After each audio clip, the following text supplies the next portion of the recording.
पूरे संसार के कल्याण के लिए भगवान श्री कृष्ण ने कुछ अनमोल वचनों का संग्रह इस समाज को दिया है, जिसे हम लोग भगवत गीता के नाम से भी जानते हैं। आज के हमारे इस वीडियो में हमने भगवत गीता से कुछ महत्वपूर्ण और सुंदर उपदेशों का चयन किया है, जो आप लोगों को काफ़ी पसंद आएगा। और अगर आप इन उपदेशों का पालन अपने जीवन में करते हैं तो यकीन मानिए आपके जीवन में सफलता और खुशहाली का आगमन हमेशा बना रहेगा। तो आइए जानते हैं। श्री कृष्ण जी कहते हैं, तू ही सबका पालनहार है, तू सजा दे या माफ़ी दे प्रभु, सबसे बड़ा तेरा दरबार है, तू ही हमारे जीवन की सरकार है। जैसे तेल समाप्त हो जाने पर दीपक बुझ जाता है, उसी प्रकार कर्म के सीन हो जाने पर भाग्य भी नष्ट हो जाता है। समय कभी एक जैसा नहीं होता, उन्हें भी रोना पड़ता है जो बेवजह दूसरों को रुलाते हैं, उन्हें भी रोना पड़ता है जो बेवजह दूसरों को रुलाते हैं। मन से ज़्यादा उपजाऊ जगह कोई नहीं है, क्योंकि वहाँ जो भी कुछ बोला जाएगा बढ़ता जरूर है, चाहे फिर वह विचार हो, नफरत हो या फिर प्यार हो। जिन्होंने आपको कष्ट दिया है, कष्ट तो उन्हें भी मिलेगा, और यदि आप भाग्यशाली हुए तो ईश्वर आपको ये देखने का अवसर भी देगा। चमत्कार उन्हीं के साथ होते हैं जिनके मन में विश्वास होता है। चमत्कार उन्हीं के साथ होते हैं जिनके मन में विश्वास होता है। मुश्किलें केवल बेहतरीन लोगों के हिस्से में आती है, क्योंकि वही लोग उसे बेहतरीन तरीके से अंजाम देने की ताकत रखते हैं। जिस परिस्थिति को बदल पाना संभव ना हो, उसको लेकर अपनी मनोस्थिति को बदल लीजिए, कुछ हद तक समाधान अवश्य मिलेगा। अगर तुम्हारे ख्वाब बड़े हैं तो तुम्हारा संघर्ष कैसे छोटा हो सकता है।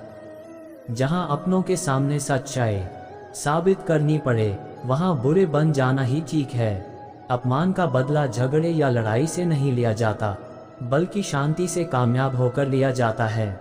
आशा और विश्वास कभी गलत नहीं होते, ये हम पर निर्भर करता है कि हमने आशा किससे की और विश्वास किस पर किया। कभी कभी आप बिना कुछ गलत किए भी बुरे बन जाते हैं, क्योंकि जैसा लोग चाहते हैं आप वैसा बन नहीं पाते। श्री कृष्ण कहते हैं कि जो लोग किसी सच्चे व्यक्ति का दिल तोड़कर किसी तीसरे के पास खुशी ढूंढने के लिए जाते हैं, वह अक्सर धोखा खाते हैं। आपके हर कर्म का फल आपको किसी न किसी रूप में अवश्य प्राप्त होता है। सोच अच्छी रखो, लोग अपने आप अच्छे लगेंगे। नियत अच्छी रखो तो काम अपने आप ठीक होने लगेंगे। जब कोई हाथ और साथ दोनों ही छोड़ देता है, तब कुदरत कोई ना कोई उंगली पकड़ने वाला भेज देता है। उसी का नाम कान्हा है। प्रेम एक ऐसा अनुभव है जो मनुष्य को कभी परास्त नहीं होने देता।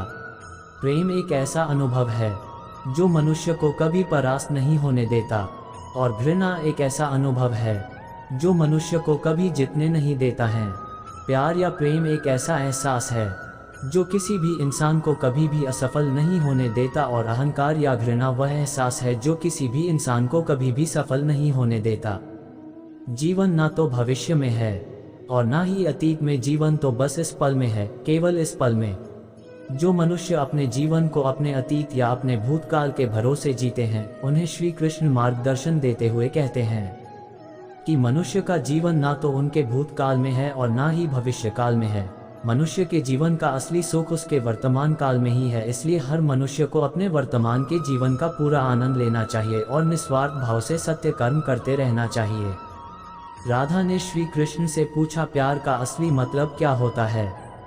श्री कृष्णा ने हंसकर कहा, जहाँ मतलब होता है वहाँ प्यार ही कहा होता है। श्री कृष्ण कहते हैं कि जिस प्रेम के रिश्ते में स्वार्थ, अहंकार या मतलब होता है, वह रिश्ता प्रेम का रिश्ता कभी नहीं कहला सकता, क्योंकि प्रेम के रिश्ता निस्वार्थ होता है, यानी प्रेम के रिश्ते में कोई स्वार्थ नहीं होता। राधा कृष्ण का मिलना तो बस एक बहाना था, दुनिया को प्यार का सही मतलब समझाना था। श्री कृष्ण और राधा दोनों ने ही इस पृथ्वी पर कुछ विशेष कार्य को पूर्ण करने के लिए अवतार लिया था। उन दोनों का मिलना और मिलकर बिछड़ना एक प्रक्रिया मात्र थी जो पहले से निश्चित थी, और इसी प्रक्रिया के माध्यम से उन्होंने प्रेम के वास्तविक रूप को इस संसार को समझाया। जीवन में आधे दुख इस कारण जन्म लेते हैं क्योंकि हमारी आशाएं बड़ी होती है। इन आशाओं का त्याग करके देखो, जीवन में सुख ही सुख है। मनुष्य के जीवन के दुखों का मुख्य कारण उसके खुद की आशाएं और इच्छाएं होती है। मनुष्य की इच्छाएं काफी प्रबल होती हैं और जब मनुष्य की इच्छा के अनुरूप कार्य नहीं होता तो उसका मन दुखी होता है। अगर मनुष्य अपनी इच्छाओं का त्याग करे तो उसके जीवन में सुख के अलावा और कुछ नहीं होगा। प्रेम और आस्था दोनों पर किसी का जोर नहीं, ये मन जहां लग जाए वही ईश्वर नजर आता है।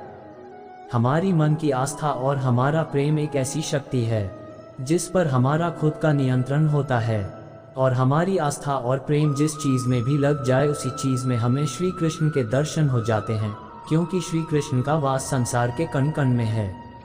अहंकार करने पर इंसान की प्रतिष्ठा, वंश, वैभव तीनों ही चले जाते हैं। श्री कृष्ण कहते हैं, जिस मनुष्य के मन में अहंकार का वास होता है उस मनुष्य के जीवन से उसकी प्रतिष्ठा, उसका वंश और उसका वैभव तीनों समाप्त होते चले जाते हैं। अहंकार मत कर किसी को कुछ भी देकर, क्या पता तू दे रहा है। जीवन में कभी भी दान देते समय मनुष्य को अहंकार नहीं करना चाहिए, क्योंकि हो सकता है जिसे वो दान दे रहा है उसे दान देकर वो अपने पिछले जन्म का कर्ज चुका रहा है। बुरे कर्म करने नहीं पड़ते हो जाते हैं और अच्छे कर्म होते नहीं करने पड़ते हैं।